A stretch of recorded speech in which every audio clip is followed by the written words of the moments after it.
किरात से युद्ध। आध्यात्मिक कथाएं।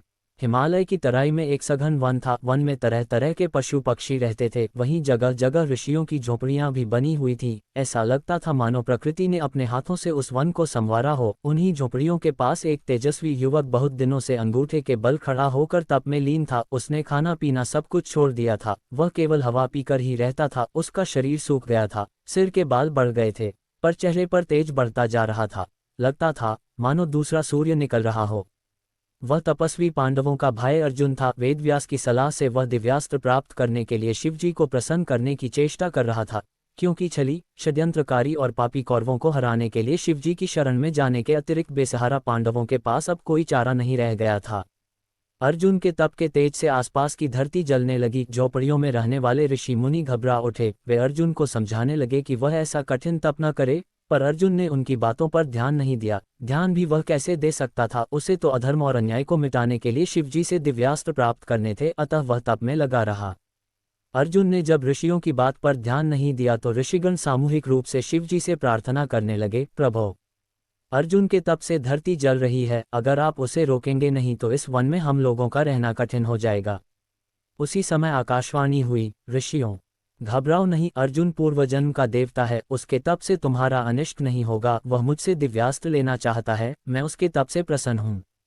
ये वाणी स्वयं भगवान आशुतोष की थी। अर्जुन बड़ी श्रद्धा से उनकी आराधना में लगा रहा, उन्हें प्रसन्न करने के लिए तप करता रहा। दोपहर का समय था। अर्जुन अपनी पूजा की माला भगवान के चरणों पर चढ़ रहा था। सहसा उसे एक शुक दिखाई पड़ा, जो कहीं से निकलकर उसी ओर आ रहा था। अर्जुन ने झट अपना धनुष बाण उठाया और धनुष पर बाण चढ़ाकर शुक पर चला दिया। बाण शुक की छाती में लगा। वह धरती पर गिरकर कुछ देर तक तड़पकर सदा के लिए सो गया। अर्जुन के बाण के साथ ही साथ शुक की छाती में एक और भी बाण लगा था। वह बाण एक किरात का था, जो दूर से शुक का पीछा करता हुआ आ रहा था।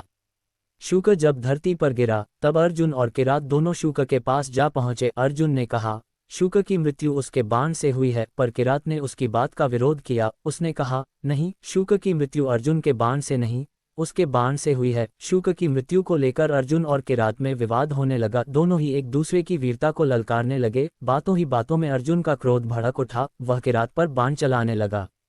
अर्जुन ने किरात पर कई बाण चलाए, पर उसके सभी बाण किरात के शरीर से फल की तरह लग लग कर नीचे गिर पड़े। वह विस्मित हो उठा, पर साथ ही और भी अधिक क्रोध हो उठा। वह किरात को युद्ध के लिए ललकार कर उस पर बाणों की वर्षा करने लगा। फलत किरात भी युद्ध के लिए तैयार हो गया। किरात और अर्जुन दोनों में युद्ध होने लगा। अर्जुन के पास युद्ध की जितनी कलाएं थीं, जितने अस्त्र शस्त्र थे, सबका उसने उपयोग किया, पर किरात का बाल तक बांका नहीं हुआ।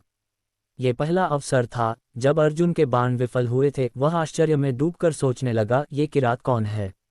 मेरे बाण क्यों विफल हो गए? कहीं किरात के रूप में भगवान शिव तो नहीं है? अर्जुन की आंखें बंद हो गईं। वह हाथ में धनुष बाण लेकर खड़ा था। वह आंखें बंद करके सोचने लगा, अवश्य किरात के रूप में ये शिवजी ही हैं। मेरे बाण भगवान शंकर को छोड़कर और किसी पर विफल नहीं हो सकते थे। अर्जुन ने आंखें खोलकर देखो, सामने कोई नहीं था। किरात इधर उधर कहीं भी दिखाई नहीं पड़ रहा था। अर्जुन के मुख से अपने आप ही निकल पड़ा, भगवान शंकर, भगवान आशुतोष। सहसा अर्जुन के गले में एक माला आ गई। यह उन्हीं मालाओं में से एक थी जिन्हें अर्जुन भगवान के चरणों में चढ़ाया करता था। अर्जुन को विश्वास हो गया कि किरात के रूप में भगवान शिव ही उसके शौर्य की परीक्षा ले रहे थे। अर्जुन का मन शक्ति और श्रद्धा से भर गया। वह पुलकित होकर भगवान शंकर की प्रार्थना करने लगा। भगवान आशुतोष प्रसन्न हो उठे। उन्होंने प्रसन्नता भरे स्वर में कहा, अर्जुन, मैं तुम्हारी वीरता की परीक्षा लेकर परम संतुष्ट हुआ हूँ। मैं तुम्हारी इच्छा के अनुसार ही तुम्हें पाशुपतास्त्र दे रहा हूँ। इससे तुम तीनों लोगों को जीत सकोगे।